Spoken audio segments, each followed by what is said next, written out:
আমি শুরুতেই মহাগ্রন্থ কোরআনুল হাকিমের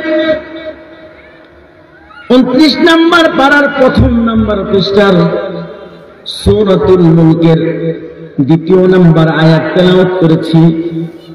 এই আয়াতের মধ্যে আল্লাহ সুবহানাহু ওয়া তাআলা নির্দেশ দিচ্ছেন, الذي خلق الموت والحياة ليبلوكم أيكم أحسن عملا।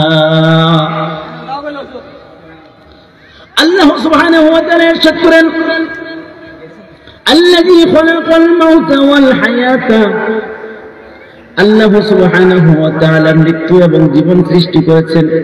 যিনি মৃত্যু এবং জীবন সৃষ্টি করেছেন কেননা লিয়াবলুকুম আইয়ুকুম আহসানু আমালা, যাতে করে তিনি পরীক্ষা করতে পারেন তোমাদের মধ্যে আমলের দিক থেকে কে উত্তম। আমলের দিক থেকে সবচেয়ে উত্তম কে আল্লাহ রাব্বুল আলামিন যাতে করে পরীক্ষা করতে পারেন, এই জন্য তিনি মৃত্যু সৃষ্টি করলেন এবং জীবন সৃষ্টি করলেন। আমাদের এই জীবনের মালিক কে? কথা বলেন, আমাদের এই জীবনের মালিক কে? আল্লাহ। আমাদের মরণের মালিক কে? আল্লাহ। আল্লাহ রাব্বুল আলামিন বলেন,